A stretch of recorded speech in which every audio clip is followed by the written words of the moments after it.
Going to culinary school is a dream for many. After watching a few episodes of Chopped or a season of Top Chef, you might feel inspired to quit your job and follow a new career path in the restaurant industry. Here are some things you might learn in your studies. You might think that culinary school is all about learning to cook, but the very first thing you do is work on your knife skills.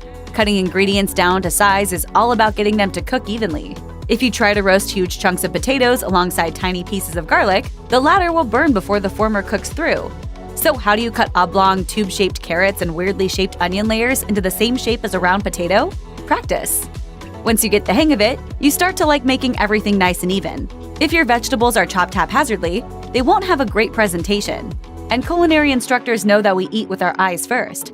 If it doesn't look appealing on the plate, they'll call you out for it. In addition to regular knife work like dicing, slicing, and mincing, you'll learn fancy knife cuts such as julienne, chiffonade, brunoise, and more. Before too long, you'll realize that you can't do any of this without a sharp knife. It's far harder working in the kitchen with a blunt knife than it is with a sharp knife. A dull knife is a dangerous knife. If it bounces off a carrot instead of cutting through it, it'll likely land in the tender flesh of your fingers instead.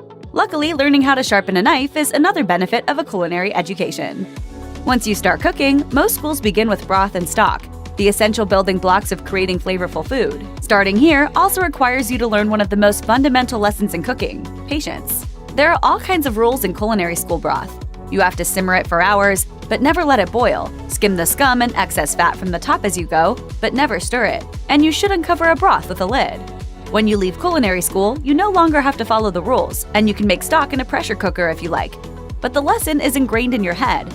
You know, without a doubt, that learning to make stock is the best way to elevate your cooking game. Using a high-quality broth makes a huge difference, giving an impressive amount of flavor to everything from soups and sauces to risotto and polenta. Will you just taste the soup? All right, I'll taste the soup. Where's the spoon? Aha! If there are 15 students in a culinary class, all 15 of them will cook the same recipe every day. Guess what? None of those dishes will taste the same. Tasting the food of your peers is a wake-up call for culinary students, because it's the moment they realize that a recipe is just a guideline. It's up to the cook to bring the ingredients to life. Tell the cook this is low-grade dog food, all right? And here, take this for yourself, okay? Jeez, I had better food at the ball game, you know? When you're first starting out, that recipe is necessary to set yourself up for success. After all, someone went through a lot of trial and error to develop it.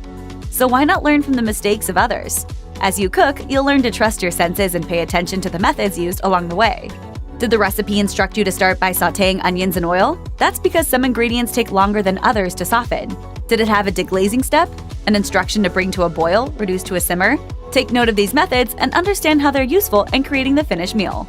This is one of those secrets that will completely transform your cooking. When you cook meat or vegetables in a hot pan, little bits inevitably stick to the bottom as you go. As long as they're not burnt, they can be used as the foundation for creating depths of flavor. Those bits are called fond, and they're basically concentrated little flavor nuggets.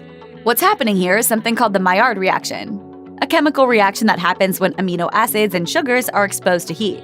When the food gets hot, it starts to brown and caramelize, and some of that reaction sticks to the bottom of the cooking surface. When you add cold liquid to a hot pan, the fond releases and dissolves. Now that liquid can infuse whatever you're cooking with extra flavor. You can use any liquid you like to deglaze, from water or stock to apple juice, wine, or cognac. Keep in mind that contrary to popular belief, alcohol doesn't burn completely off during cooking. It adds an intense amount of flavor to your food, but it's not best when serving children or anyone who doesn't drink. Learning about spice profiles is a crucial part of cooking without a recipe, something all culinary graduates should be able to do. Getting to know the spices is important, but you can learn that from reading a cookbook. In culinary school, you learn how to coax out the maximum flavor from each spice. When you're working with whole spices, you should always toast them first to bring out their aromatic oils. This can be done in the oven, but it's easiest to toss them in a sauté pan, shaking it frequently until the aroma of the spice fills the air. When it comes to dried spices, the same tip applies, but it's harder to toast them because of their small size. To help them bloom, add them to the pan in the early stages of cooking, about a minute or two before deglazing. The oil in the pan rehydrates the dry spices and activates their aromatic compounds. It's a small step, but it makes a huge difference in the end. Hey, send it back. Too spicy. What? Too spicy. Whether you're cooking from a recipe or creating something off the cuff, sometimes things don't work out the way you intended. If your dish tastes out of balance, you can easily fix it with one key culinary school principle: Use sugar to balance salt and acid to balance fat. You'll also learn that a salty dish can't always be fixed, even with a bag of sugar. Unfortunately, lessons like that are usually learned the hard way. Now, should we have served that sandwich? No, chef. If your food tastes a little on the salty side, you can't reduce the sodium content unless you add more of every other ingredient. Sometimes that's not an option, so you can mask the salt by adding a touch of sugar, honey, molasses, or maple syrup. Depending on the type of dish you're creating, adding a naturally sweet ingredient like carrots or sweet potatoes may be an option. Similarly, if your dish tastes too rich or oily, you can add something tart like vinegar, lemon juice, or yogurt. These acidic ingredients can brighten up the dish, preventing it from feeling too heavy on the palate. This piece of advice can be frustrating, but it rings true 100% of the time. It's super easy to get in the weeds when cooking for friends and family, and tensions run even higher in a professional restaurant. Time ticks away pretty quickly when you have garlic cooking in hot oil. The difference between golden brown and black and burnt can be as little as a few seconds. If you're not prepared to add the next ingredient to the pan, you may ruin what's in there already. Culinary school teaches you to read through a recipe and chop, slice, and measure every ingredient before you start cooking. It's the reason why professional chefs use so many little bowls. When you work in a professional kitchen, you might be responsible for cooking a dozen or more dishes. So prepping your ingredients in a mise en place is the single most important thing you can do to get ready for service. Anyone who has attended culinary school can recite the phrase hot plates, hot food, cold plates, cold food on command. That's because it's been drilled into their heads a million times. Controlling the temperature of the plates is an easy way to ensure the food stays the right temperature on its journey from the kitchen to the table. At home, this is as easy as sticking a stack of dinner plates into a 150-degree oven, or chilling them in a fridge. It is possible to take this one too far, though. Almost every line cook can tell you a story about a dish that cracked from the heat of the oven while it was warming, or a dressing that froze to a salad plate stored too cold. But hey, finding those perfect temperatures is all about the learning experience. Every culinary school student has a huge responsibility to keep their customers safe from harm.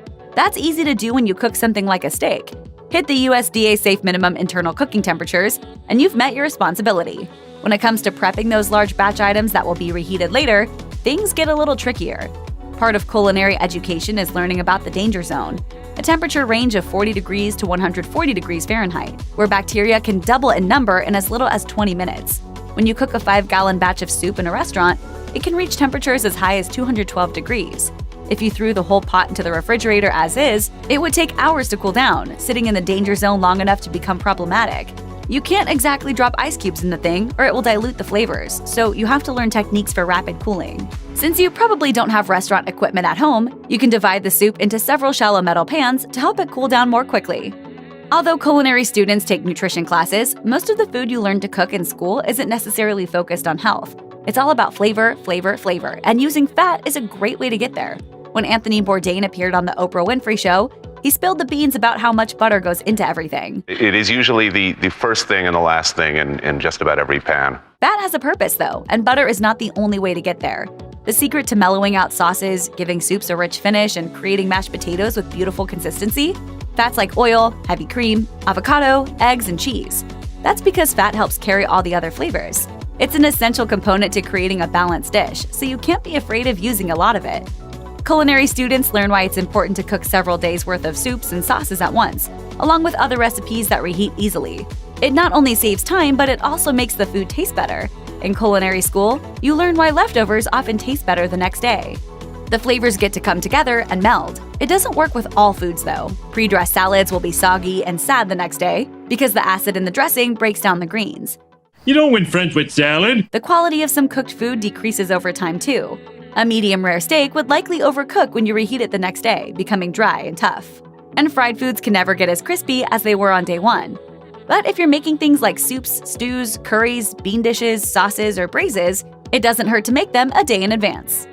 Restaurants are not known for their big profit margins, which means every single ingredient counts.